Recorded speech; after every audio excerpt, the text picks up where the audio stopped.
Olá, bem-vindos a mais um. E aí, professor? Olá, Walter. Eu não vou perguntar como você vai. Tá bom, eu também não vou. Muito bem. Eu fico muito feliz de ouvir isso. Mas todo mundo quer saber como você vai, Walter.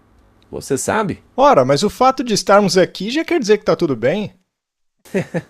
Pois é, a gente não tá gravando de um leito de hospital ou coisa parecida, não é? Se bem que eu já estive lá há algum tempo atrás. A gente fica revezando de vez em quando, não é? É, mas pelo menos não foi nada sério, então vamos continuar. Muito bem, hoje vamos falar sobre o convite de casamento.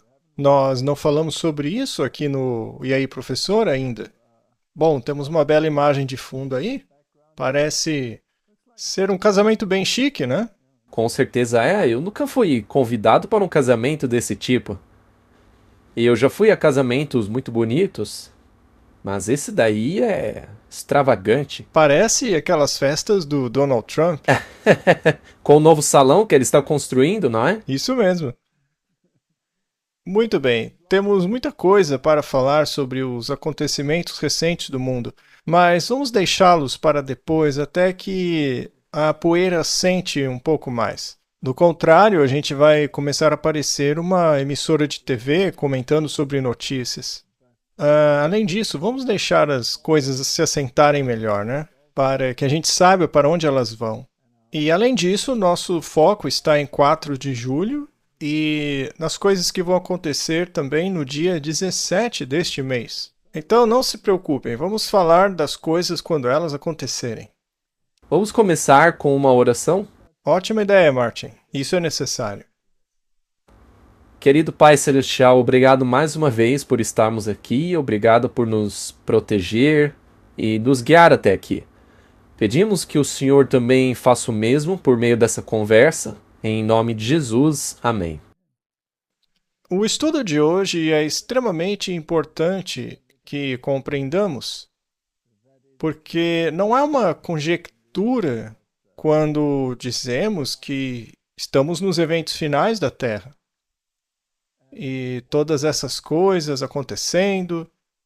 É muito interessante ver o quão precisa a Bíblia é e quão meticulosamente devemos lê-la. Portanto, isto serve para que todos compreendam que Deus é consistente, que Deus é justo e que Ele fez tudo o que era possível para informar as pessoas sobre a época na qual estamos vivendo. E não é culpa dele se as pessoas rejeitam isso de maneira coletiva. É a escolha delas. Sim, é uma escolha. Então vamos dar uma olhada neste tal convite de casamento. Dá-nos um rei. 1 Samuel 8, verso 6. Desagradou Samuel quando disseram: dá-nos um rei para nos governar. E quando o povo pediu isso, Samuel orou ao Senhor.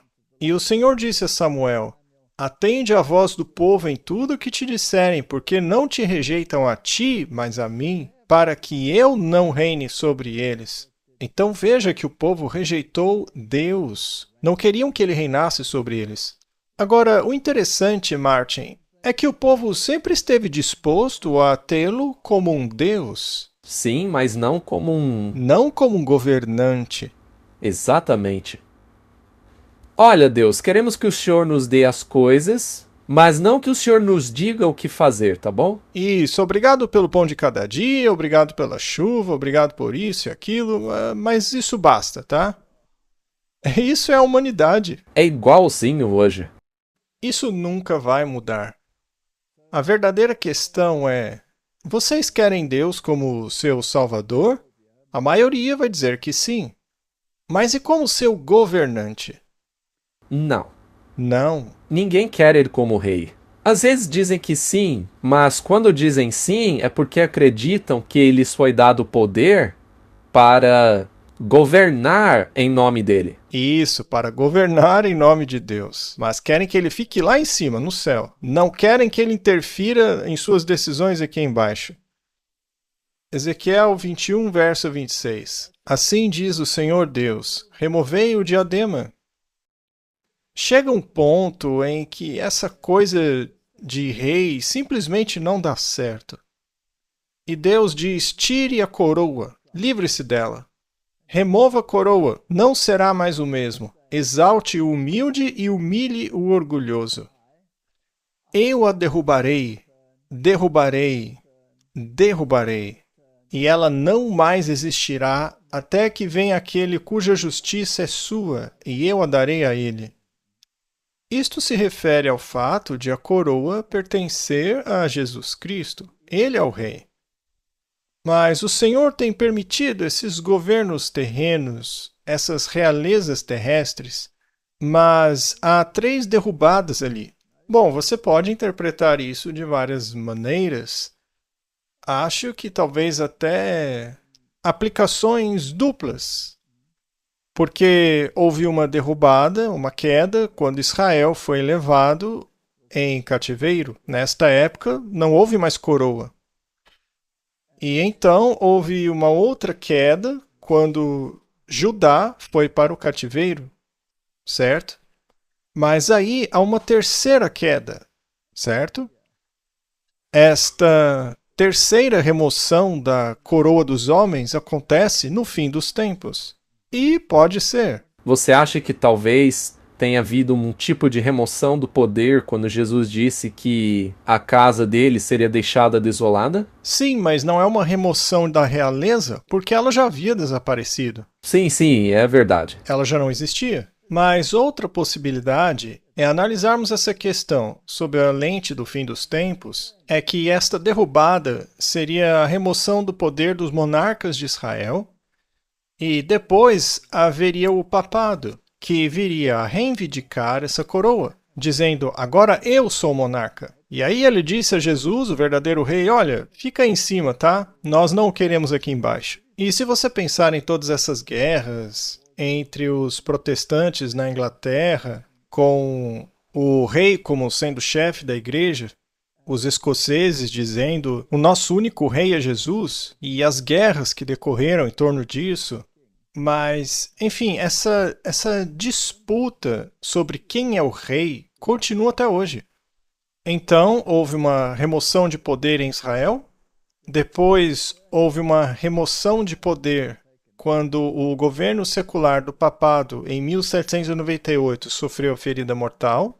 E haverá uma derrubada de poder final pouco antes da vinda de Jesus, já que o verdadeiro rei digno de ser coroado é Jesus. Sim, será o fim do poder dos reis dessa terra. Os reis desta terra vão acabar, e o verdadeiro rei começará o seu reinado. Eu fico só pensando naquele rei que foi visitar o rei Trunk. Foi um verdadeiro espetáculo. Foi um espetáculo muito interessante. Depois a gente vai mostrar pro pessoal quando chegar a hora. Exatamente, nós faremos isso. Então, não haverá mais reis terrestres, governantes terrestres. O governo será entregue ao verdadeiro rei e governante, Jesus Cristo. Então, não basta aceitá-lo como seu salvador. Você tem que aceitar o governo dele. E o governo de um rei é baseado em leis. Hoje em dia não falam sobre o Estado de Direito o tempo todo? Não é verdade? Eles têm centenas e centenas de leis e tá tudo bem. Agora com as 10 leis de Deus? Ninguém quer. Pois é, ninguém quer. Não, a gente quer milhares de leizinhas.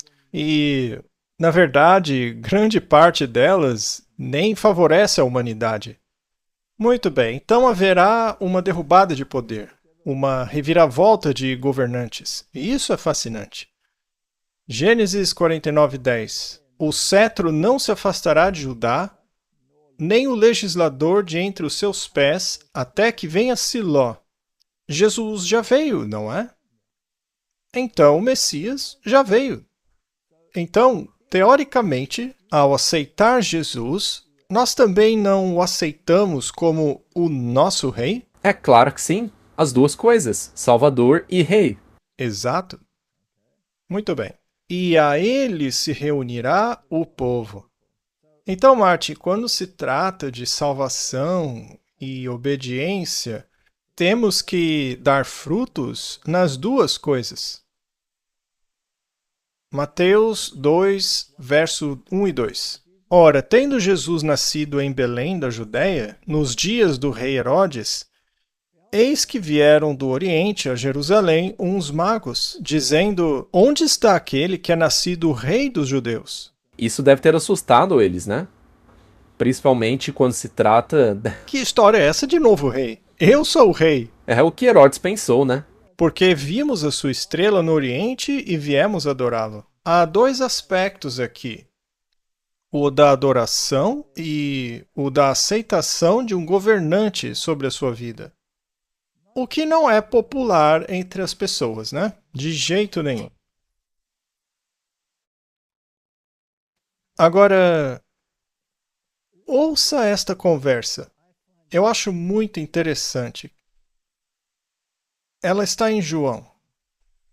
Jesus chama Filipe e Filipe vai a Natanael, certo? E no dia seguinte, Jesus, saindo de Galiléia, encontra a Filipe e lhe diz: segue-me. Agora, Filipe era de Betsaida, a cidade de André e Pedro. Filipe encontrou Natanael e disse-lhe: encontramos aquele de quem Moisés e os profetas escreveram na lei, Jesus de Nazaré, filho de José. Então ele está dizendo: olha, a gente encontrou o Messias.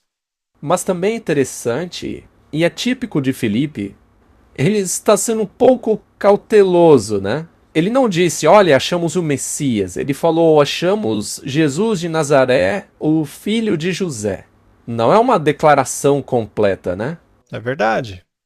E Natanael lhe disse: pode vir alguma coisa boa de Nazaré? E Filipe respondeu: venha e veja. Muito bem, vamos conversar um pouco sobre isso. Eu tenho certeza de que Natanael viu João Batista dizer: eis o Cordeiro de Deus. Depois ele fica sentado debaixo da árvore pensando: será mesmo? Será que as profecias realmente dizem que o Messias viria de um lugar como Nazaré? Será que João Batista não perdeu o juízo e acabou cometendo um equívoco? Você não acha que Natanael estava pensando isso? E aí vem Filipe e lhe diz: encontramos aquele sobre quem Moisés escreveu. Veja que ele não disse aquele que João Batista apontou, mas aquele de quem Moisés falou. E ele disse: olha, eu não tenho certeza disso, sabe? E a única resposta que ele recebe é: então venha e veja. Jesus viu Natanael aproximando-se e disse ao seu respeito: eis um verdadeiro israelita em quem não há dolo. Natanael disse-lhe: de onde me conheces? Ele nunca o havia conhecido ou falado com ele. E Jesus, respondendo, disse-lhe: antes que Filipe te chamasse, quando estavas debaixo da figueira, eu te vi. Isso foi tudo o que Natanael precisou. O que você disse há pouco faz sentido. Natanael devia estar pensativo na árvore, se perguntando se era ele mesmo. E agora Natanael tinha certeza, porque não tinha como ele saber disso. É meio que Jesus mostrando que ele podia ler pensamentos. Sim, Filipe não poderia tê-lo informado, pois isso aconteceu antes de Filipe o encontrar. Ele não estava mais embaixo da árvore meditando sobre isso. Mas veja a resposta dele. Natanael respondeu dizendo-lhe: Rabi, que é professor, tu és o Filho de Deus. Isso é incrível. Sim, ele já creu piamente. Mas veja o que ele disse depois: tu és o rei de Israel. Natanael aceitou Jesus como Messias e rei. Não devemos fazer o mesmo? Sem dúvida. Muito bem. Mas será que o mundo todo fará isso? De jeito nenhum. Herodes não aceitou, os fariseus não aceitaram. Veja, todos estes estavam dispostos a aceitar um Messias que fosse um tipo de fada madrinha, que os ajudasse a sair de seus problemas e dificuldades, mas não que tomasse o governo deles. Zacarias também disse: alegra-te muito, ó filha de Sião, grita, ó filha de Jerusalém, eis que o teu rei vem a ti. Ele é justo e possui a salvação, é humilde e monta um jumento, está montado no potro, o filhote de uma jumenta. Então o diadema, a coroa, o governo, foi dado a ele. Bem aí, na entrada triunfal de Jerusalém. Ali ele assumiu a coroa. As pessoas reconheceram que ele não apenas era o Messias, mas o rei de Israel. Isso deixou os governantes da época em pânico. Ora, diga ao povo para se calarem! Foi isso que disseram a Jesus. O povo não pode dizer isso. Mateus 21, 2. E disse-lhes: Ide à aldeia que está diante de vós, e logo achareis uma jumenta amarrada, e com ela um jumentinho. Desamarrai-os e trazei-os a mim. E se alguém vos disser alguma coisa, direis: O Senhor precisa deles, e logo os enviará. Tudo isso aconteceu para que se cumprisse o que fora dito pelo profeta, que dissera: Dizei à filha de Sião: Eis que o teu rei vem a ti, manso e assentado sobre um jumento, um jumentinho, cria de jumenta. Então, aí está a citação de Zacarias. Martin, quando se trata de realeza, a realeza tem o poder, e o poder se baseia na lei. E, na verdade, Martin, eles coroaram Jesus. Então, os soldados do governador levaram Jesus para o pátio e reuniram ao redor dele toda a tropa. Despiram-no e vestiram-lhe um manto escarlate. Esta era a roupa típica dos reis daquela época. Depois de tecerem uma coroa de espinhos, puseram-na em sua cabeça e uma cana em sua mão direita, e ajoelhando-se diante dele, o escarneciam, dizendo: Salve, rei dos judeus! Isso foi pouco depois da entrada triunfal. Uma semana depois. Apenas uma. Na verdade, nem chegou a completar uma semana. Foi no 6º dia. Cuspiram nele, pegaram a cana e bateram-lhe na cabeça. E o que diz o versículo 11 do capítulo 27? Jesus estava diante do governador, que lhe perguntou: És tu o rei dos judeus? Veja que ele não perguntou se ele era o Messias. Então, o problema para ele não era a religião. Ele perguntou se Jesus era o rei. Porque para os governadores terrestres, esse era o problema. Seja para o César ou para o governador que tinha medo do César. Por isso que ele agiu conforme os judeus disseram. Esse era o verdadeiro problema. Até mesmo Herodes. E Jesus, como rei, era um problema para qualquer um que ocupasse uma posição de governo. E Jesus compareceu perante o governador, e o governador lhe perguntou: És tu o rei dos judeus? E Jesus disse: Tu o dizes. Você já disse tudo. Jesus negou? Não. Não. Então Jesus concordou com isso. João 18, 39. Vós tendes o costume de que eu vos solte um na Páscoa. Quereis, pois, que eu vos solte o rei dos judeus? Veja que ele não disse o Messias. Não, ele disse o rei dos judeus. Rei dos judeus. Mateus 27, 37. E puseram sobre a sua cabeça escrita a acusação: Este é Jesus, rei dos judeus. O problema era Jesus ser rei. Este era o problema para eles. Martin, isto é fascinante. Esta é a natureza humana. Ela não quer ser governada. A verdade é que não queremos ser governados nem por reis terrestres. Não mesmo. Porque o governo deles é uma bagunça. E veja, é estranho. As pessoas não querem ser governadas, não é mesmo? Mas, vira e mexe, você vê o povo colocando um ditador no poder. E eles querem aquele homem no poder. Pois é, quando o rei passa, todos acenam com suas bandeirinhas. Mas eu protestaria, eu não agitaria bandeira nenhuma.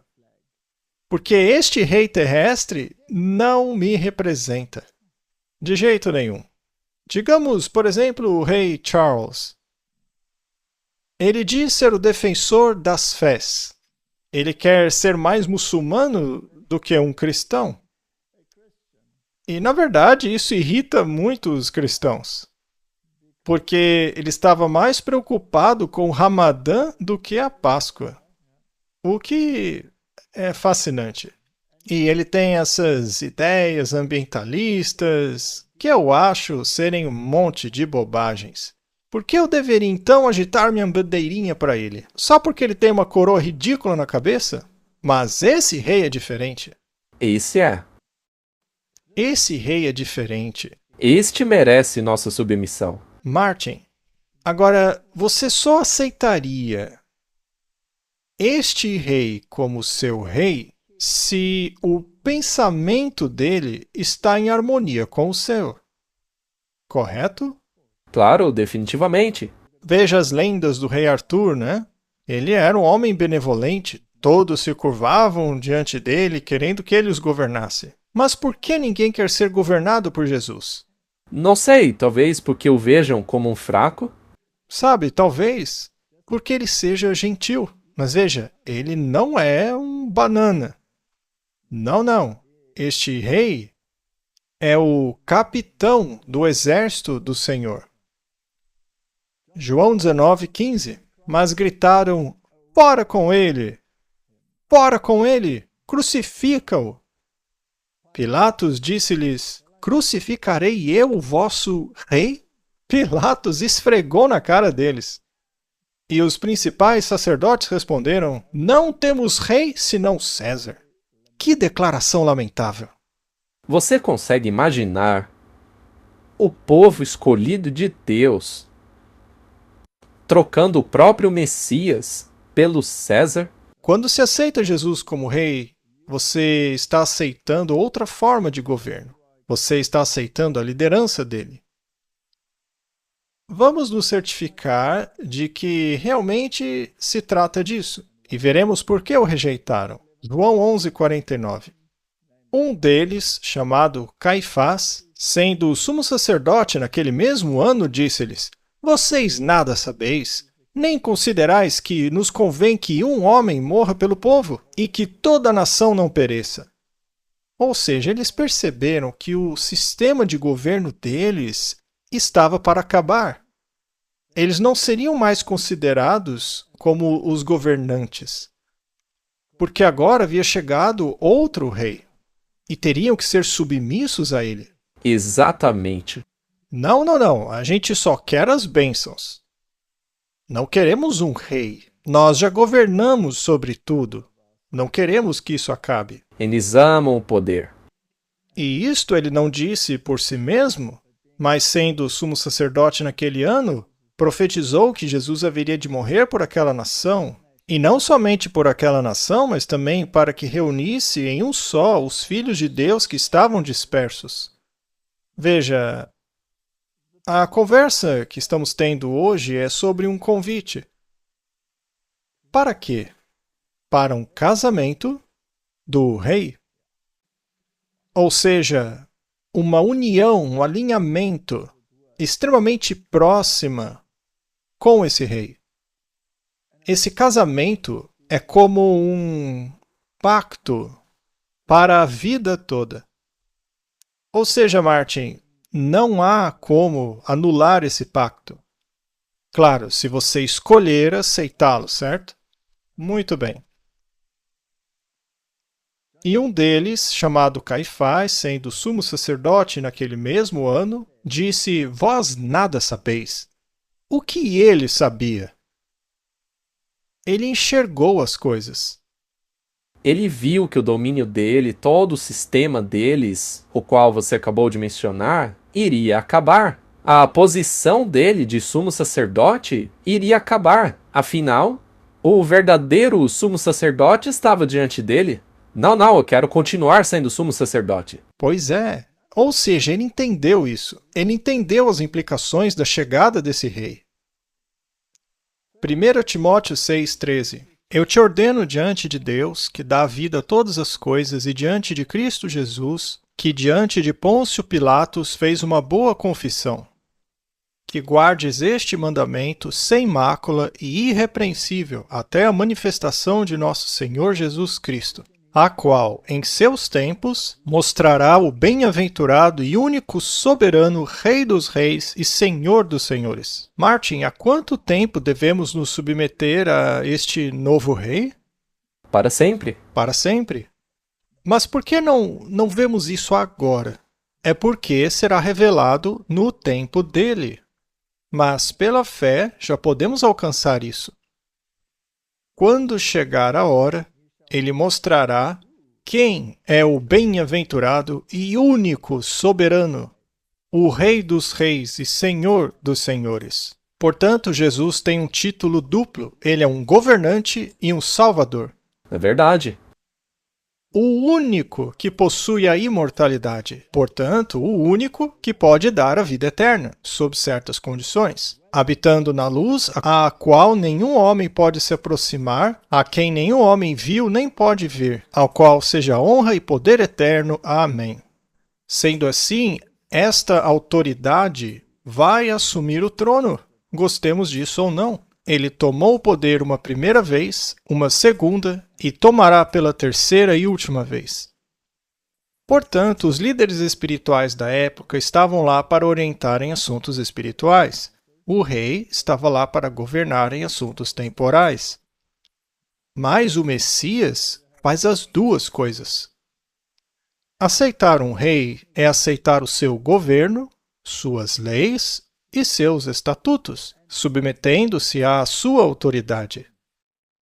O que quer dizer que a autoridade humana perde a sua autoridade. Ele a entrega a Cristo. E para o ser humano, essa é uma decisão difícil. O ser humano detesta isso. Há pessoas no mundo hoje se recusando a abrir mão do seu poder? Muitas. A maioria, não é? Sim. Com certeza. Eu consigo pensar em vários líderes de países atualmente. Que não querem abrir mão do seu poder. Não. Ainda que estejam sendo bombardeados e reduzidos a cinzas, não querem abrir mão do poder. Em Mateus, capítulo 15, o conflito de autoridade é abordado. As consequências de escolher a própria autoridade em detrimento da de Deus também é abordada.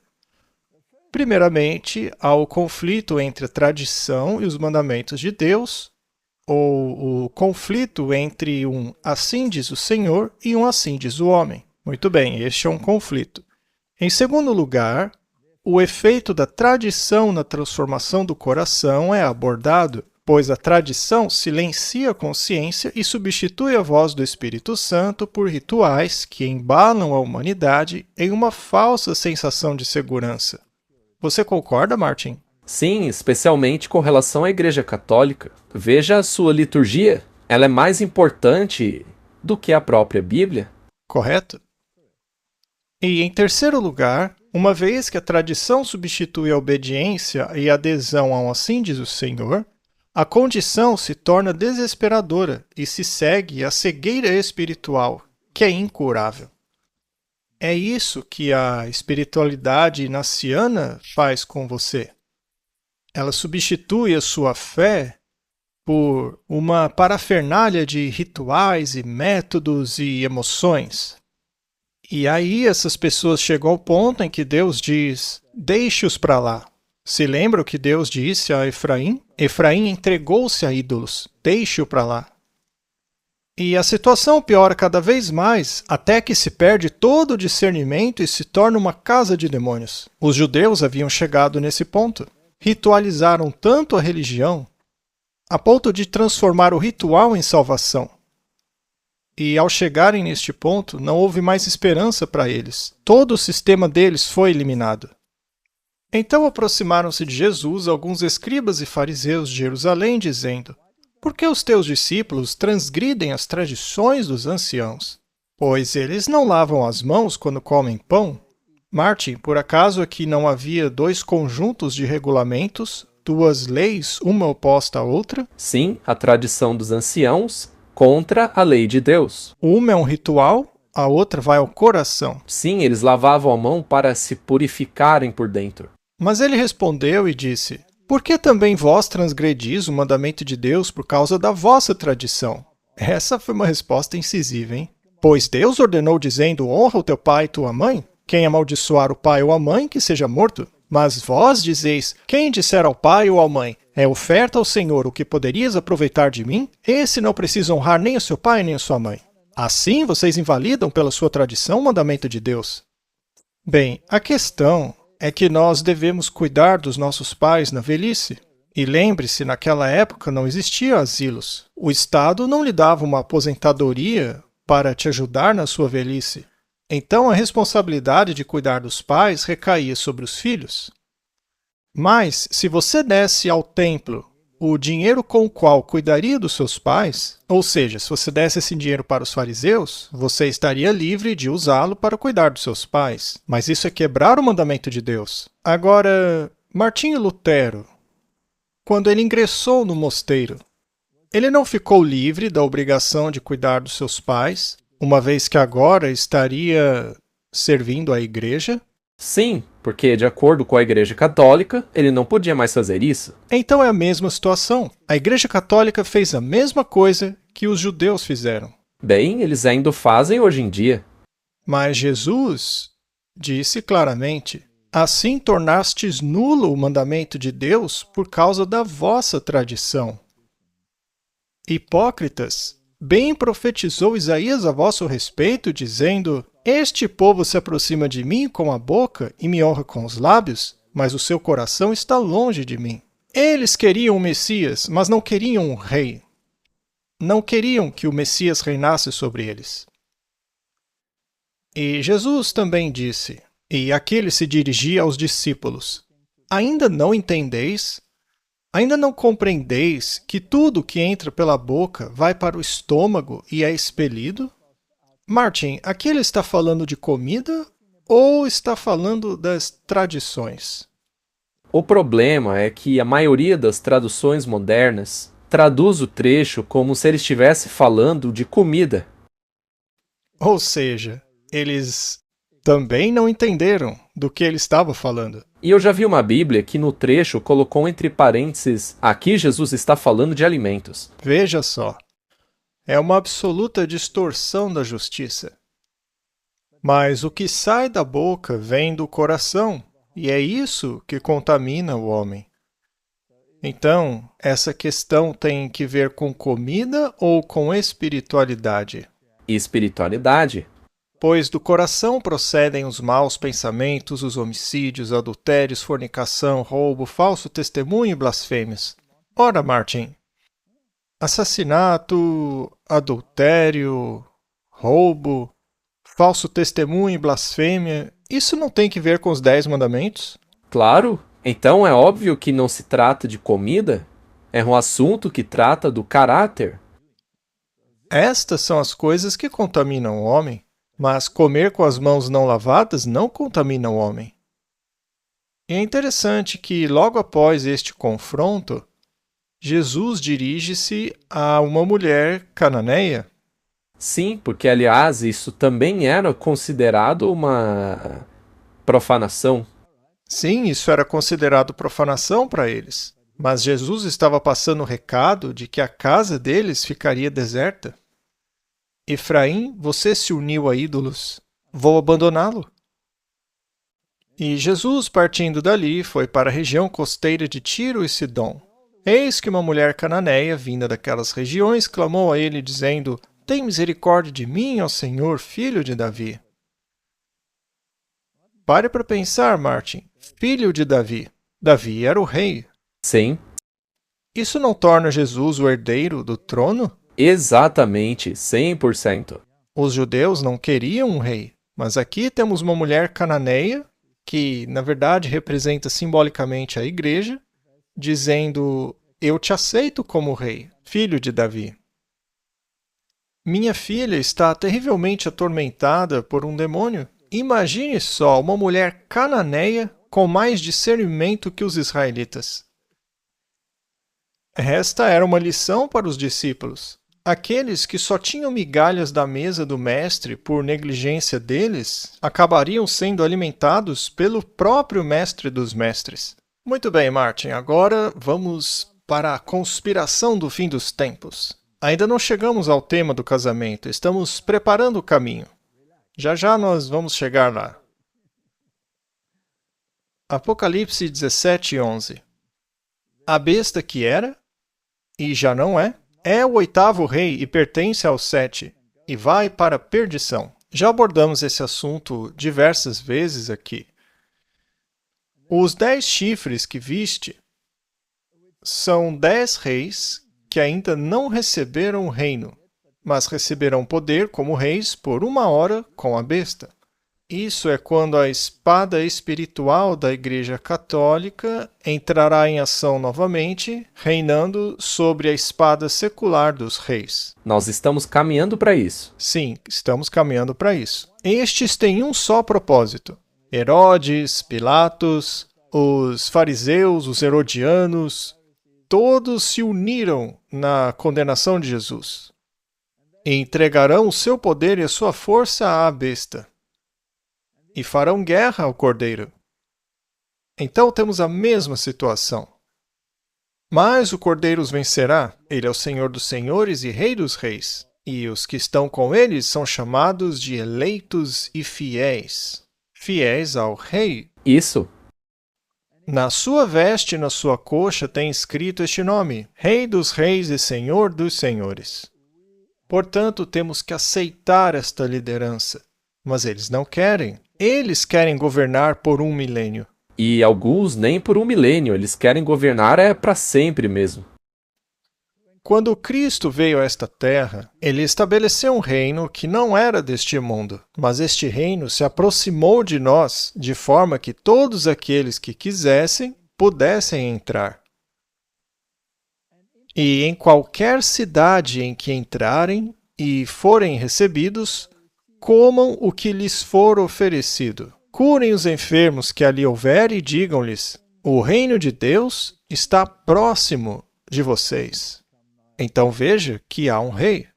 Porque o reino dos céus é semelhante a um pai de família que saiu de manhã cedo para contratar trabalhadores para sua vinha. Agora, Martin, perceba que ainda é bem cedo de manhã na parábola. Então, é o início do reino do Messias, mas no futuro haveria a noite, que é o fim deste período anterior à vinda de Cristo, quando ele vier para assumir o reinado literal. Isso aí, então, foi cedo pela manhã. Então, aí temos o Messias falando com os judeus. A lei e os profetas vigoraram até João Batista, né? Desde então, o reino de Deus é anunciado. Quando começou o reino, então? Quando João Batista pregou a chegada do reino. Retire a coroa e eu a darei a quem ela pertence. A Siló, o Messias. Muito bem. E desde então, todos se esforçam para entrar nesse reino. Então você poderá fazer parte dele pela fé. E também aceitando as leis deste reino. Exatamente. Aceitar o plano de salvação e submeter-se a este reino. É mais fácil passar o céu e a terra do que cair um só tio da lei. Nem sequer um tio da lei seria mudado. A lei seria cumprida. E os 10 mandamentos fazem parte da lei. Exato, a lei do reino de Deus permanece inalterada. E o que aconteceu quando começaram a pregar isso? Os discípulos foram perseguidos por causa do nome de Jesus. Será que o mesmo vai acontecer novamente? É uma promessa, claro que vai. Depois de os levarem até o conselho, o sumo sacerdote lhes perguntou, dizendo: Não vos ordenamos expressamente que não ensinasseis neste nome? E eis que enchestes Jerusalém com a vossa doutrina. E quereis trazer sobre nós o sangue deste homem? Mas por que eles o rejeitaram? Porque Jesus era rei. E eles não queriam um rei. E Pedro e os apóstolos responderam: É preciso obedecer a Deus antes do que aos homens. O Deus de nossos pais ressuscitou a Jesus, a quem vós matastes e pendurastes numa cruz. Deus o exaltou à sua direita como príncipe e Salvador, para dar a Israel o arrependimento e o perdão dos pecados. Então veja aqui de novo, Jesus era o Rei e Salvador. E nós somos suas testemunhas dessas coisas, e também o Santo Espírito que Deus concedeu aos que lhe obedecem. Veja só aí, aqueles que obedecem, que se submetem ao rei. E ao ouvirem isso, ficaram profundamente indignados e conspiraram para matá-los. Não preguem esse tipo de coisa. Nós temos as nossas próprias leis. Eu acho engraçado que nós mesmos ouvimos isso muitas vezes. Não é para você pregar isso, pare de falar isso. Ora, mas a quem vamos dar ouvidos? Exatamente, a quem vamos obedecer? Ao rei ou a eles? Certo, vamos nos certificar. Os governantes e os reis se opuseram a ele. Atos 6:26. Os reis da terra se levantaram e os governantes se reuniram contra o Senhor e contra o seu Cristo. Pois, na verdade, contra o teu santo filho Jesus, a quem ungiste, Herodes e Pôncio Pilatos, com os gentios e os filhos de Israel, reuniram-se. Então veja, Martin, todos se uniram contra Jesus. Então será que no fim deste mundo poderemos esperar que os governantes da terra, tanto os que não se dizem cristãos, como aqueles que se dizem cristãos, se unirão contra Jesus? Claro que sim. E contra o quê? Contra a autoridade de Jesus para governar. Como foi no passado, assim será agora. Apocalipse 19:19. E vi a besta que tinha recebido todo esse poder e glória, né? E os reis da terra, e os seus exércitos, reunidos para fazerem guerra contra aquele que estava sentado sobre o cavalo e contra o seu exército. Isso vai acontecer de novo. Haverá uma repetição. Exato. Bom, agora estamos prontos para o casamento. Vimos que o que aconteceu foi uma rejeição geral, exceto aqueles que queriam entrar no reino. E hoje também teremos uma rejeição mundial, exceto aqueles que aceitaram o convite. Bem, houve 2 convites de casamento, mas as pessoas confundem os dois e acham que um é repetição do outro, mas não é. Então, em um momento nós temos um jantar, mas no outro uma ceia ou um banquete. Qual dos dois nós vemos em Apocalipse? Vemos a ceia, mas antes dela há o jantar. Vamos dar uma olhada nisso. Apocalipse 19. Aqui temos o fim.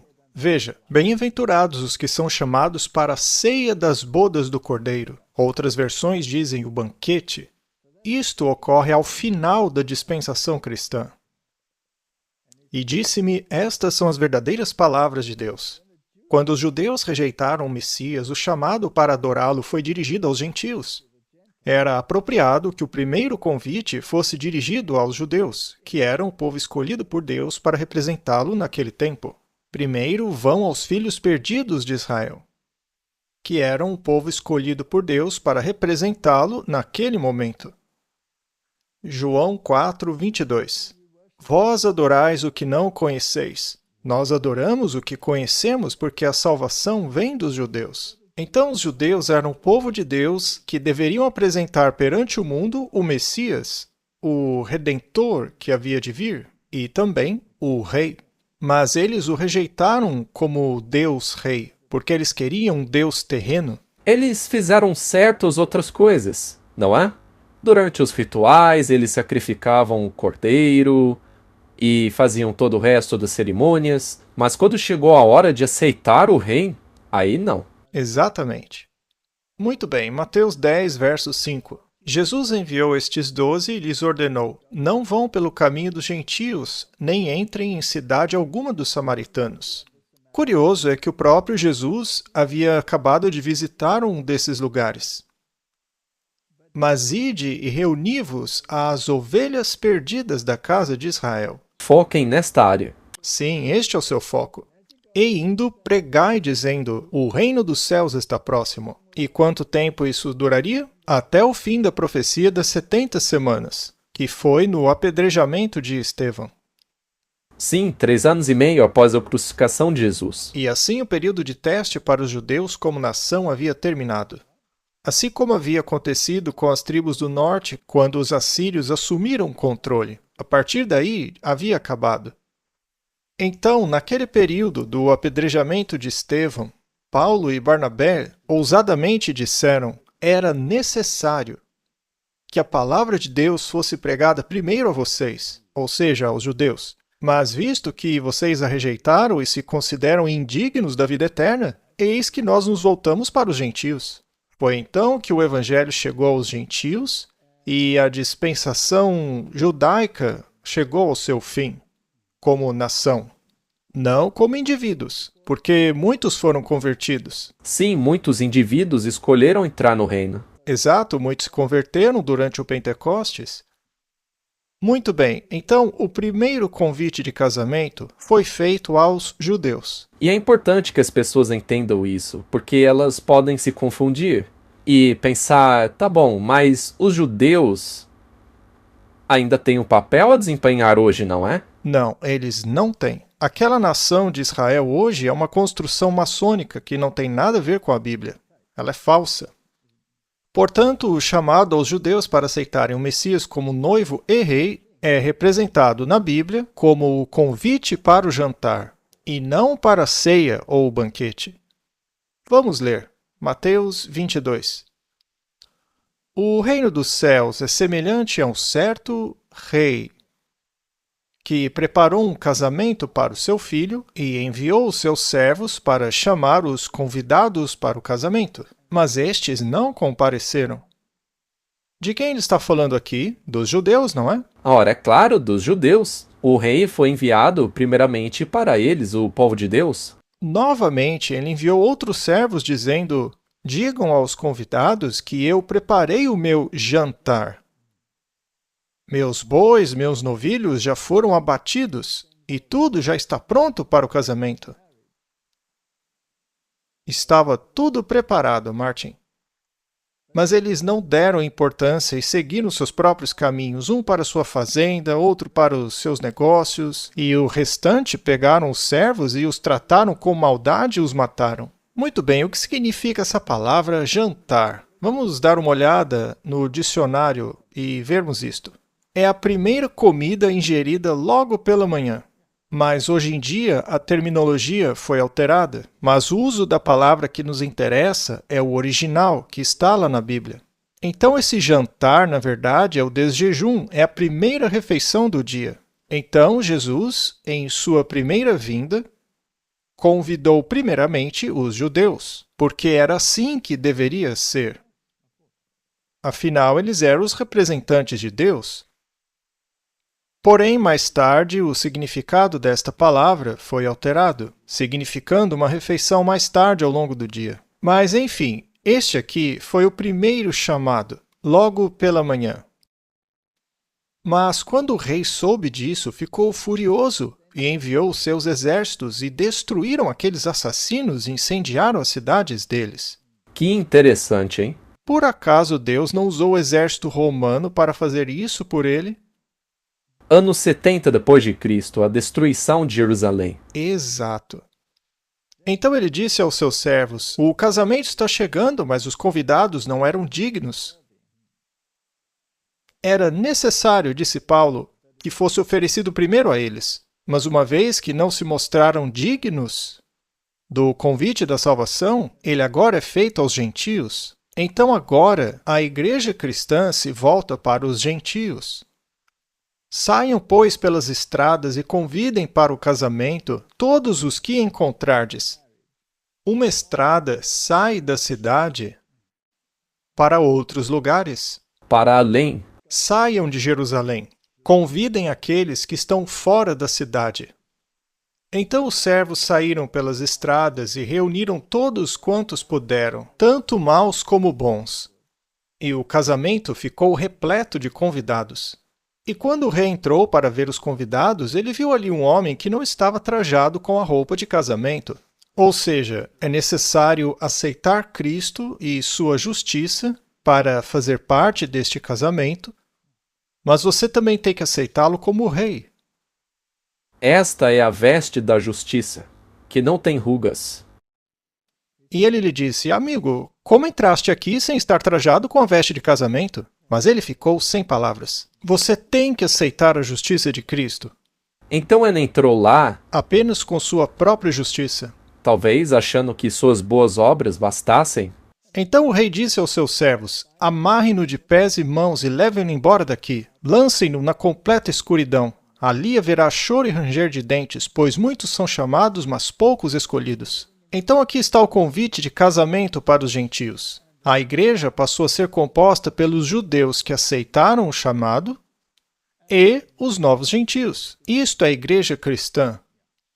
E a igreja cristã continuaria por quase 2000 anos. Mas, ao final disto, não deveria haver um convite de casamento para aceitar o rei que está por vir? Podemos então dizer que o rei enviou os seus exércitos, ou seja, os romanos, para destruir a cidade dos judeus? Sim, foi o que aconteceu. Os judeus tinham sido os guardiões dos oráculos de Deus. Eram eles que deveriam pregar a vinda do Messias, o rei dos judeus. Mas fracassaram miseravelmente, porque queriam estabelecer um reino terreno onde eles teriam controle e assim aplicaram mal as profecias e as simbologias e negligenciaram o cumprimento delas. Você concorda? Sim, foi o que aconteceu. Por isso a casa deles ficou desolada. E Jerusalém foi destruída. E é por isso que Caifás pôde dizer que era conveniente que esse homem morresse, ao invés de abrirem mão do poder deles. Bem, eles tentaram isso, mas no fim das contas, perderam completamente o poder que tinham. É assim que funciona a natureza humana, Martin. Romanos 9:24. Até nós a quem ele chamou, não apenas dos judeus, mas também dos gentios. Então a igreja passou a ser composta por judeus e gentios convertidos. Pois por um só Espírito todos nós fomos batizados em um só corpo, quer judeus, quer gentios. Sejam escravos ou livres, todos fomos feitos para beber de um só Espírito. Então, este convite de casamento, na verdade, foi um jantar, mas como vimos no início, o significado dessa palavra era a primeira refeição da manhã. Significa que os judeus tinham que ter aceitado Jesus como Messias, o rei dos judeus, aceitar a sua justiça pela fé, sua expiação como Cordeiro de Deus que tira os pecados do mundo. Eles tinham que ter aceito as vestes do casamento, mas se recusaram. Eles sequer tinham que comprar nada. Era só aceitar. Correto. O evangelho foi levado aos gentios e a igreja cristã, composta tanto por judeus como por gentios, constituiu o Israel espiritual de Deus que, dali para frente, pregaria as boas novas ao mundo. Isso por quase 2000 anos. Será que a igreja cristã se sairia melhor do que os judeus em sua longa história? O que você acha, Martin? Ou os imitaria e buscaria estabelecer o reino para si? Ou depositaria suas esperanças no rei que virá e esperaria pacientemente pela bem-aventurada esperança? Infelizmente, não. Não fariam isso, mas imitariam os judeus.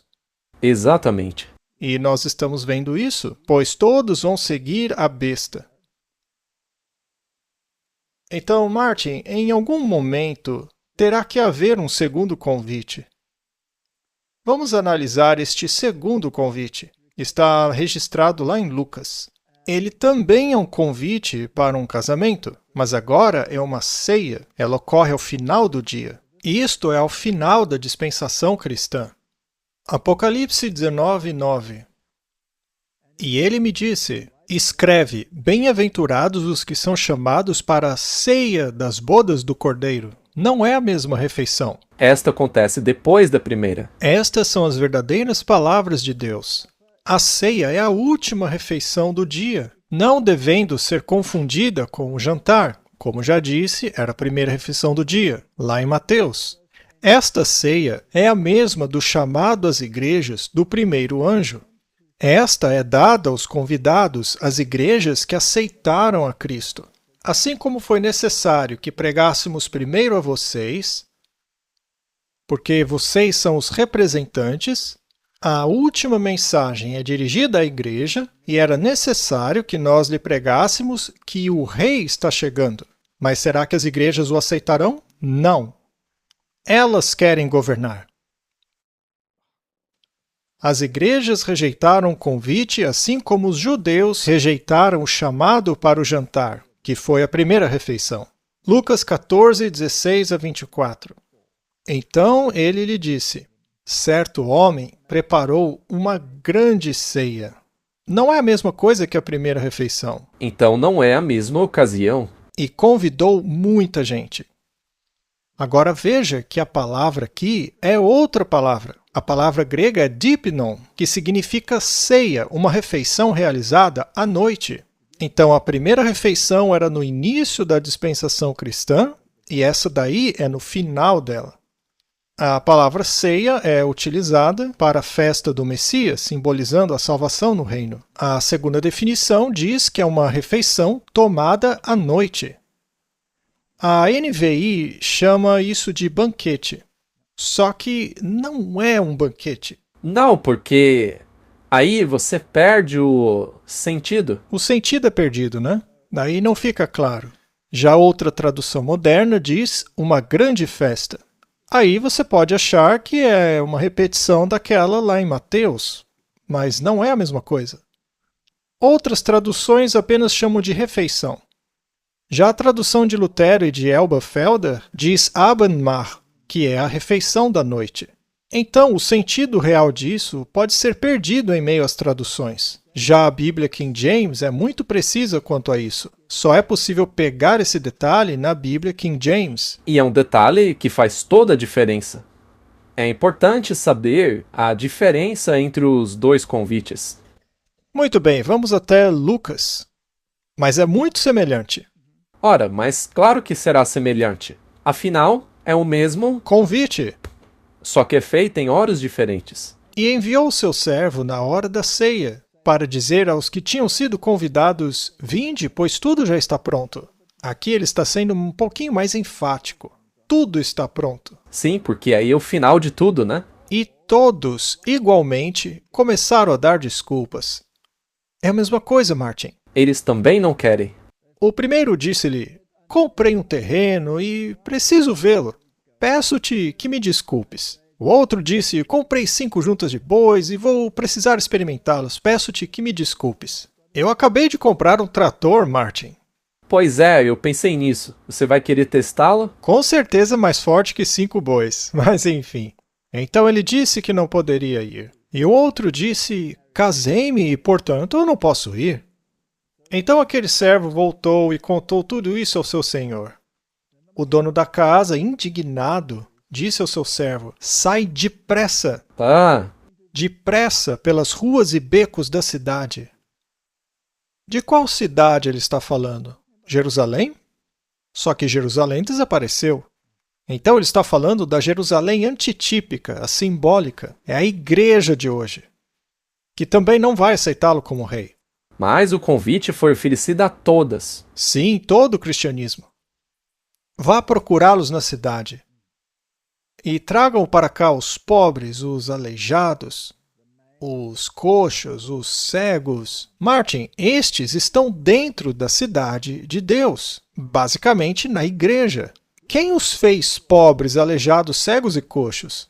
A igreja, A igreja os deixou cegos, aleijados e paralíticos. com suas tradições, Seus ensinamentos da imortalidade da alma, seu inferno de fogo eterno, sua predestinação. a doutrina de terem um reino aqui na terra. Exatamente. Da igreja governar aqui na terra.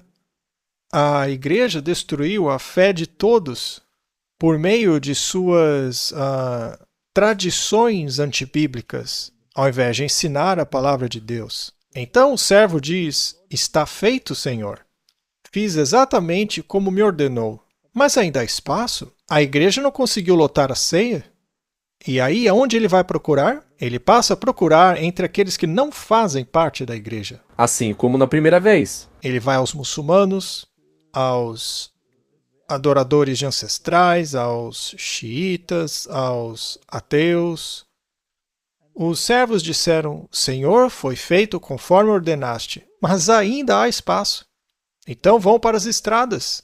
Como eu disse, eles estão saindo da igreja cristã e indo para as fronteiras, para as cercas que envolvem a cidade. Só que elas são cheias de espinhos, há o perigo de ficar-se preso em todo tipo de falsa doutrina. E constranja-os a entrar para que a minha casa se encha. Pois eu vos digo que nenhum destes homens que foram convidados Assim como os judeus na primeira ocasião, né? Mas agora as igrejas. Nenhuma delas provará do meu jantar. Porque se apegaram a doutrinas falsas. Então elas não vão entrar.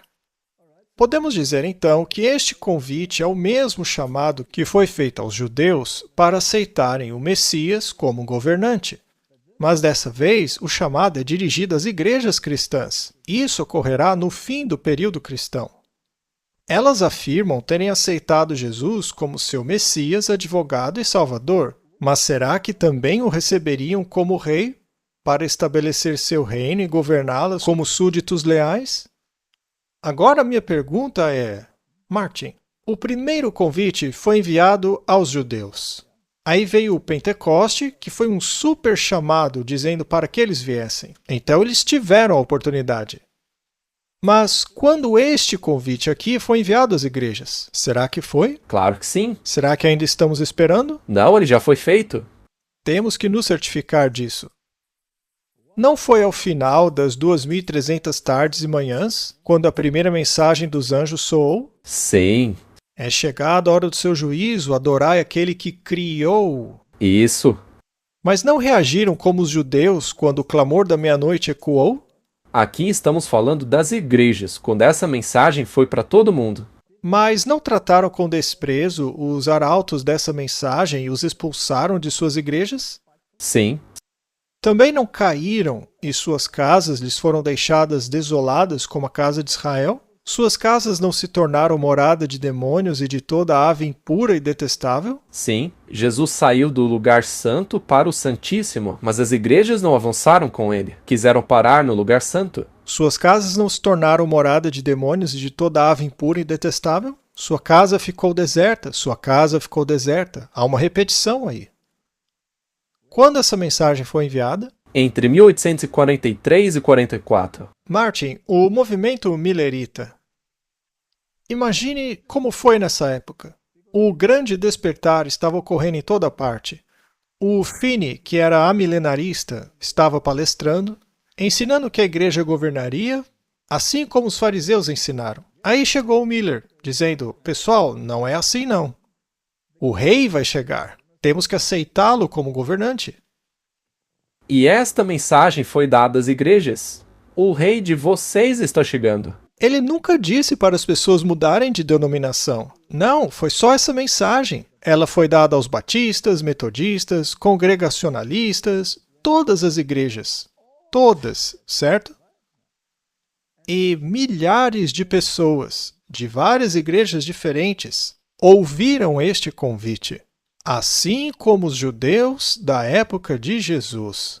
Os discípulos pregaram essa mensagem. Então os milleritas disseram, pessoal, vocês estão errados. Jesus voltará antes do milênio. Quem vai governar é ele. Só que as igrejas estavam ensinando que não, que era a igreja que governaria durante o milênio. É melhor vocês calarem a boca, porque estão colocando em risco a nossa posição. É a mesma coisa. Não é verdade? Precisamente. Agora vamos dar uma olhada na festa das trombetas, que são o prenúncio do juízo que está por vir. Em Levíticos 23 lemos, o Senhor falou a Moisés, dizendo, fala aos filhos de Israel, dizendo, no 7º mês, no 1º dia do mês, tereis um sábado, uma festa memorial com toque de trombetas, uma santa convocação. Não fareis nenhum trabalho servil, mas oferecereis ao Senhor uma oferta preparada no fogo.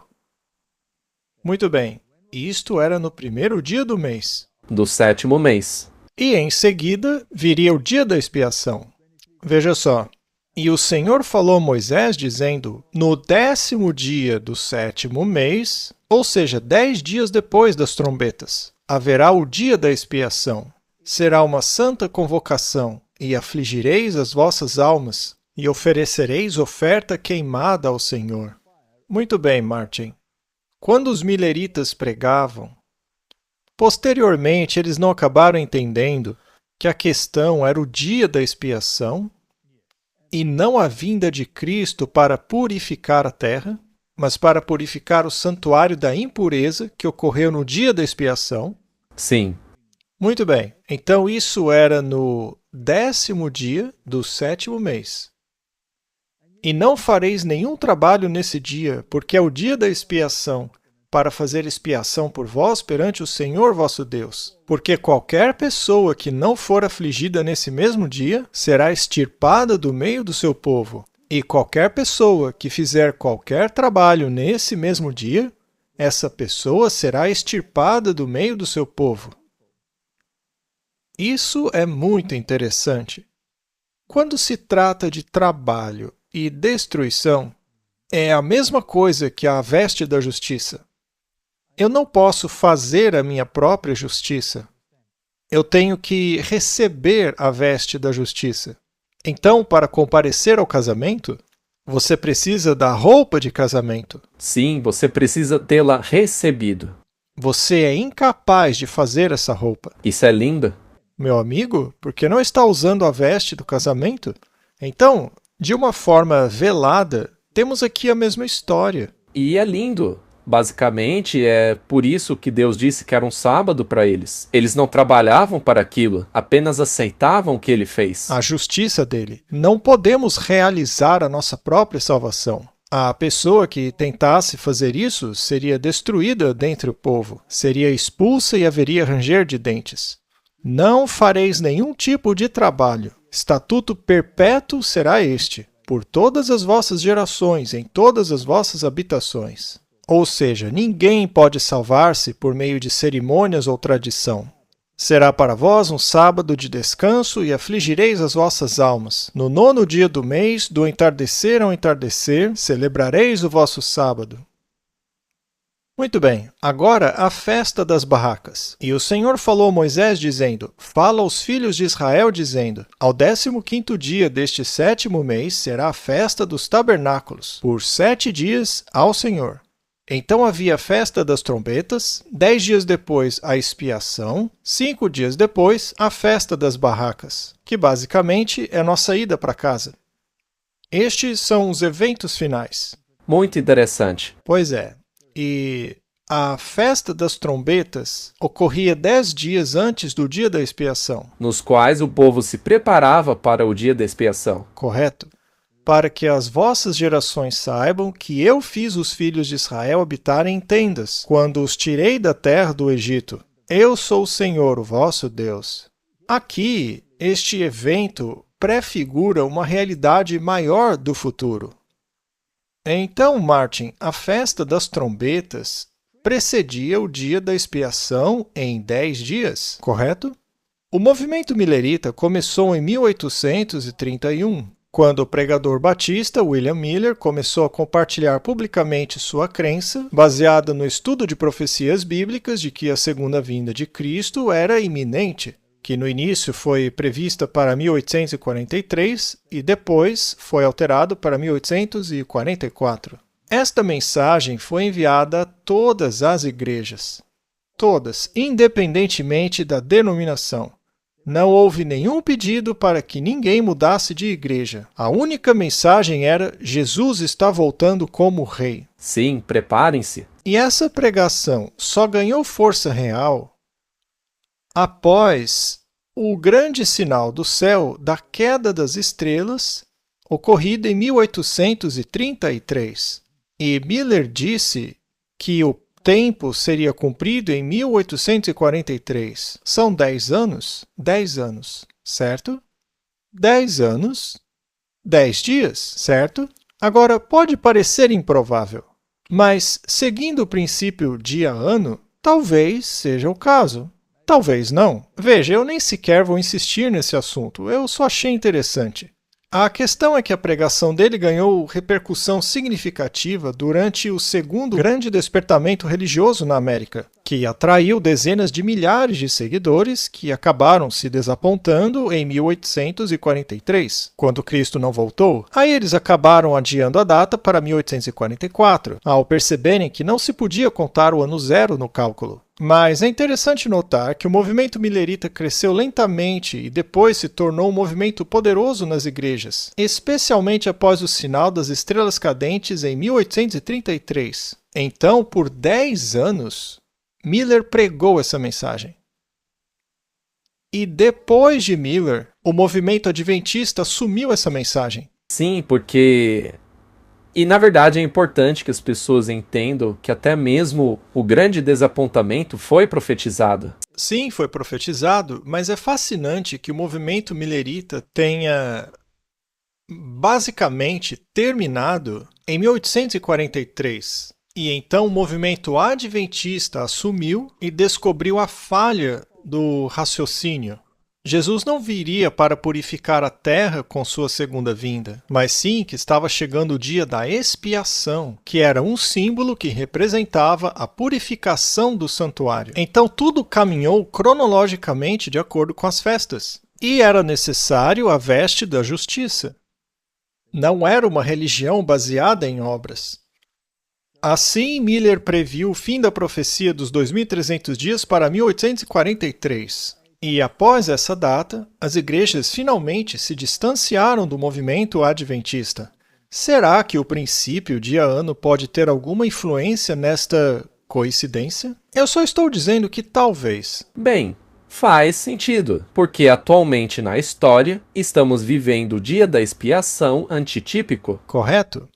Então, Martin, o movimento adventista e seus fiéis tinham que se libertar das doutrinas das igrejas. Afinal, elas pregavam a imortalidade da alma, o inferno eterno, a doutrina monstruosa da predestinação arbitrária. É verdade, tinham mesmo. Também pregavam graça e misericórdia sem justiça.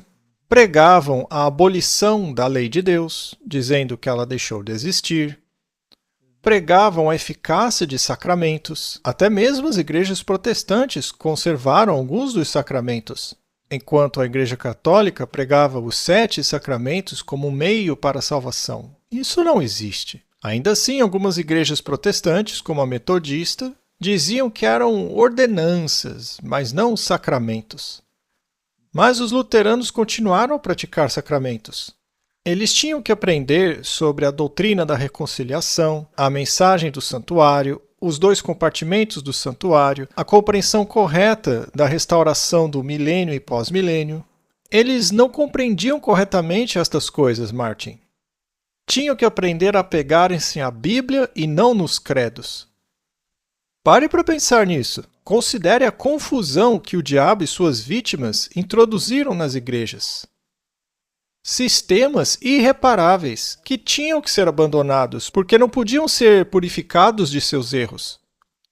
A Babilônia havia chegado ao ponto sem retorno, assim como os judeus chegaram ao ponto sem retorno. O antitípico Estevão agora precisava ser apedrejado. Não há espaço para vinho novo em odres velhos. Era necessário a renovação da mente. Vinho novo precisava de garrafas novas. Era necessário que a mensagem da vinda do Messias fosse pregada às igrejas. Mas já que elas a rejeitaram, a mensagem seria enviada ao povo da Babilônia. Isso, na verdade, eles acabaram se tornando Babilônia. Afinal, eles haviam começado a reforma, mas acabaram junto à Babilônia. Imediatamente após este evento, veio a mensagem do segundo anjo, que disse: a Babilônia caiu, caiu, 2 vezes, já que a Igreja Católica já havia caído em desgraça, mas agora os protestantes também caíram. E por quê? Porque rejeitaram a vinda do rei. Exato. Eles queriam governar. E é por isso que agarraram-se aos seus credos e doutrinas. Correto? Quando as tradições conflitam com a verdade, há um problema. A reforma protestante havia se libertado de muitos erros papais, mas não de todos. Não apenas mantiveram muitos deles, mas criaram ainda outros. Todo tipo de confusão doutrinária. Romanos 12:2. Não vos conformeis com este mundo, mas transformai-vos pela renovação da vossa mente, para que experimenteis qual seja a boa, agradável e perfeita vontade de Deus. Temos que ir à Bíblia. Vemos o ensino da imortalidade da alma na Bíblia? Não. Não. Vemos o oposto disso. Na Bíblia encontramos a doutrina da igreja governando a terra no milênio? Não. Na Bíblia, quem governa é o próprio Cristo. Encontramos na Bíblia esse negócio da revogação da lei de Deus? Jesus disse: se vocês me amam, obedecerão os meus mandamentos. Não há nada disso. Pois é. Ele não veio abolir a lei. Então, todas essas doutrinas, elas se tornaram credo para as igrejas.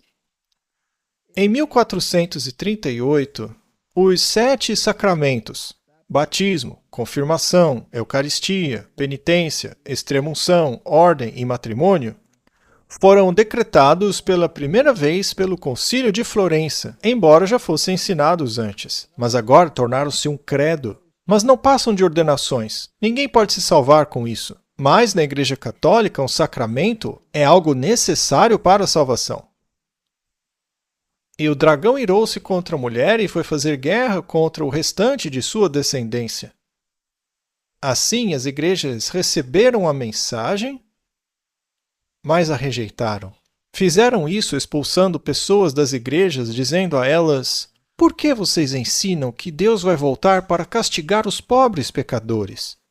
Não queremos como rei.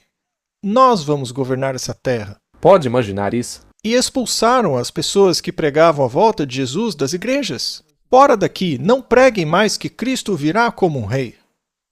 E o remanescente são aqueles que guardam os mandamentos de Deus, ou seja, aceitam Jesus como rei, e têm o testemunho de Jesus Cristo, o aceitam como Messias e creem na sua palavra. Por que então as igrejas geralmente rejeitam a mensagem da vinda pré-milenar de Cristo para estabelecer o seu reino? Por que rejeitam esta mensagem? Seria porque têm ideias pré-concebidas de que a igreja governará as nações durante o milênio? Claro que sim. Não foi isso que o pastor Douglas Wilson disse naquele programa? Sim, eles acreditam nisso. O movimento nacionalista cristão crê que eles vão governar. Pois é. Não foi essa a mesma questão que levou os judeus a rejeitarem Cristo e o seu reino? 100%. Quando os judeus, como nação, rejeitaram Cristo como rei, por acaso eles não caíram e sua casa ficou desolada? Sim. O mesmo não se aplicaria às igrejas cristãs hoje ao fazerem o mesmo? Claro. Deus é justo? Ora, sempre. 2 convites de casamento. Um para os judeus no início do ministério e um posterior para as igrejas. E os 2 foram rejeitados. E isto não é puro cumprimento de profecia? Já que as igrejas passaram de protestantes para falsos profetas? Consegue ver, Martin, que alterando apenas uma palavra na Bíblia, perdemos todo esse sentido? É verdade? Ao transformarem a palavra ceia em uma festa. Quem mais poderia estar por trás disso senão o inimigo? O inimigo está por trás disso, com certeza. E qual é a consequência? O anjo seguinte diz: Babilônia caiu. Já falamos sobre isso. Caiu.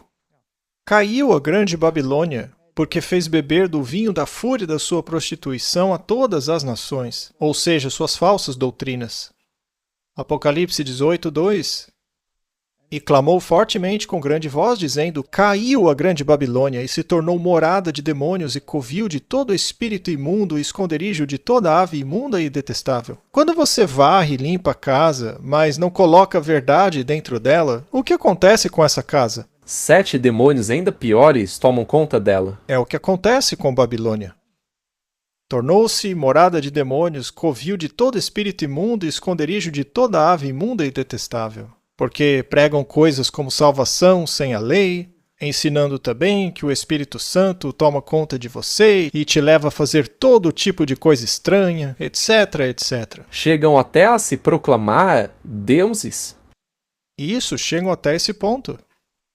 Então, Martin, a mensagem do segundo anjo separou aqueles que seguiriam em frente com a verdade até o fim dos tempos. E onde eles estão pregando? Estão pregando dentro da cidade, assim como os judeus, mas também nas estradas e nas fronteiras. Em toda parte, em cima do muro. Pregam em todos os lugares. E vamos fazer a pergunta: será que Deus se importa com todos? Ele não morreu por todos? Claro. Então, se você nasceu em uma cultura voodoo, ao ter compaixão de você, Deus não vai tentar te tirar disso? Claro. Se você nasceu em uma religião, seja o shintoísmo ou o islamismo, ou seja qual for, na qual não há salvação por um Messias que te possa dar a sua veste de justiça. Será que Deus não tem compaixão dessas pessoas? Ele não está enviando sonhos e visões para elas? Sim, e muitas delas. Não devemos levar essa mensagem a elas? Claro. Agora, mesmo tendo essa mensagem já sido enviada às igrejas, ela ainda é pregada às igrejas hoje. Essas igrejas, as igrejas protestantes que se tornaram falso profeta agora, não é que a mensagem não seja mais para elas. Sim, elas ainda podem aceitar, assim como os judeus. Podem ser enxertados, mas agora a mensagem está chegando a todo tipo de pessoa. Inclusive, de vez em quando, nós não vemos igrejas inteiras aceitando a verdade e seguindo adiante com ela? Sim. Então, o primeiro convite para a ceia foi feito às igrejas, mas elas a rejeitaram. E então, um segundo apelo é feito a todos que quiserem ouvir, que na parábola são os mutilados, paralíticos e cegos. Mas era necessário que primeiro fosse às igrejas. É verdade. Então o servo veio e mostrou estas coisas ao seu senhor. O dono da casa, irado, disse ao seu servo: sai depressa, vá às ruas e vielas da cidade, ou seja, a igreja, trazendo para cá os pobres, espiritualmente pobres, os mutilados, que foram feridos pelas doutrinas falsas das igrejas, os paralisados, aqueles que perderam suas forças, e os cegos, cegos espiritualmente. E aí perguntamos de novo, né? Só para deixar bem claro, quem deixou essas pessoas cegas espiritualmente? Os falsos ensinamentos dos seus líderes e pastores. Os fariseus cegaram espiritualmente as pessoas de sua época? Sim, porque os líderes querem se manter no poder. E Jesus não os chamou de cegos? Cegos, guias de cegos. Os dois vão cair na vala. Quem os mutilou? Quem tornou essas pessoas não funcionais? Quem os fez parar, mancar e aleijar? As igrejas. Cidade. As igrejas aqui são chamadas de cidade de Babilônia. Sim. Em meio ao alto clamor, seu povo foi chamado da Babilônia, que se tornou uma casa de demônios. O Pentecoste chamou o seu povo para fora de uma dispensação judaica caída e desolada. E milhares saíram e se tornaram cristãos, seguidores de Cristo. O mesmo acontecerá no segundo Pentecostes. Milhares romperão seus laços com a Babilônia e se tornarão adventistas do sétimo dia. Eu não estou nem falando de denominação religiosa agora. Estou falando de pessoas que guardam o sétimo dia e aguardam a vinda de Cristo como Rei, que por acaso é o nome da nossa denominação. E estas características aí, segundo a própria Bíblia, são exatamente as mesmas características do povo remanescente. Correto? E há uma exigência para fazer parte dessas pessoas, guardar os mandamentos de Deus e ter a fé de Jesus. Que, segundo a Bíblia, é o espírito de profecia. A Bíblia deixa isso claro. A igreja de Sardes, que representa a igreja da época do protestantismo, não aceitaria a doutrina da segunda vinda. Portanto, a vinda do Senhor seria para eles como um ladrão na noite. Sim, e serão pegos de surpresa. Uma grande e terrível surpresa. Mas não deveria ser assim. Vamos a Apocalipse 3, verso 3. Lembra-te, pois, do que tens recebido e ouvido. Aqui está falando a Sardes.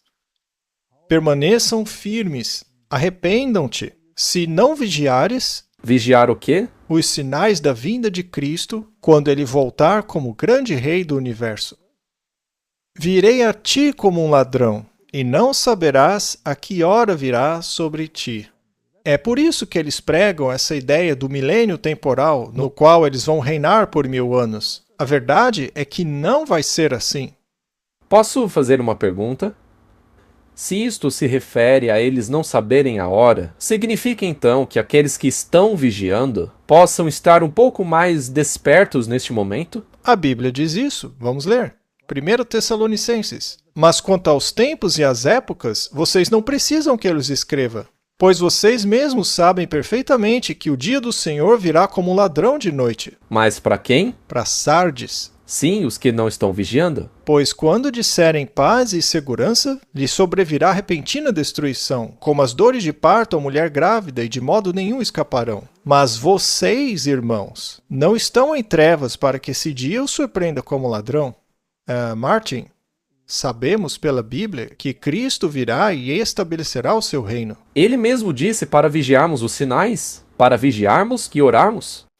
Vocês são todos filhos da luz e filhos do dia. Nós não somos da noite nem das trevas. Portanto, não durmamos como os demais, mas vigiemos e sejamos sóbrios. Martin, nós podemos saber em que momento vivemos. O segundo convite de casamento já foi feito e enviado. Sim. A pregação de que a Babilônia caiu já foi feita. Já foi pregado para se aceitar a lei de Deus, e não a tradição humana, que é a marca da besta, o falso sábado, já que o sábado representa o descanso. O sábado representa o ato de aceitar a veste da justiça. E a autoridade do rei. E a autoridade do rei. É simples assim, Martin. Aqueles que dizem paz e segurança, como as igrejas, não discernirão a hora. Elas estarão orando, gesticulando, falando em línguas, acreditando que vão governar a terra. Pois é. Que acordo pode haver entre o templo de Deus e os ídolos? Vocês são o templo do Deus vivo. Como Deus disse, habitarei neles e andarei entre eles, serei o seu Deus e eles serão o meu povo. E o que diz aqui? Portanto, saiam. Saiam do meio deles, separem-se, diz o Senhor. O que aconteceu aos cristãos que atenderam ao chamado e saíram de Jerusalém indo para Pela? Nenhum morreu. Então hoje saiam da Babilônia. Não toquem nada impuro e eu os acolherei. Serei um pai para vocês e vocês serão meus filhos e minhas filhas, diz o Senhor Deus Todo-Poderoso. Os paralíticos, os aleijados e os cegos abandonaram suas igrejas e filosofias nas quais estavam envolvidos. Martin, quantas pessoas estão sentadas na igreja hoje dizendo tem algo errado aqui? Muitas pessoas. Muitas, não é? Isso por causa do tratamento vergonhoso que receberam quando os confrontaram com a verdade. Quando vão ao seu pastor questionando, pastor, não é para guardar o sábado? Não é o que diz aqui na Bíblia? E o pastor responde, não se preocupe com isso. E quanto ao pré-milênio de Cristo? Não, também não é assim, nós vamos dominar a terra. A verdade vos libertará. Aos judeus que haviam crido nele, Jesus disse, se vocês permanecerem firmes na minha palavra, verdadeiramente serão meus discípulos. Aqueles que se agarram a falsos ensinos terão problemas. João 8,32 E conhecerão a verdade, e a verdade vos libertará. A minha palavra é a verdade, e a verdade vos libertará. Primeiro convite de casamento. Já foi feito. Ficou para trás. Segundo convite. Também ficou para trás. Queda da Babilônia. Também já é passado. Pregação do fim do dia da expiação. Praticamente concluído. Estamos no limite disso. Não é? Estamos praticamente voltando para casa. Exatamente, Martin. E todos aqueles, naqueles 7 dias, guardaram o sábado pelo menos uma vez. Podemos dizer com segurança que ninguém entrará no céu sem ter guardado pelo menos um sábado. Correto? Vamos orar, Martin. Pai Celestial, obrigado pelo convite de casamento. Senhor, eu oro para que os nossos negócios, nossos interesses neste mundo não nos impeçam de aceitar o Teu convite. Teu convite foi enviado a todas as igrejas, a maioria rejeitou, praticamente todas elas.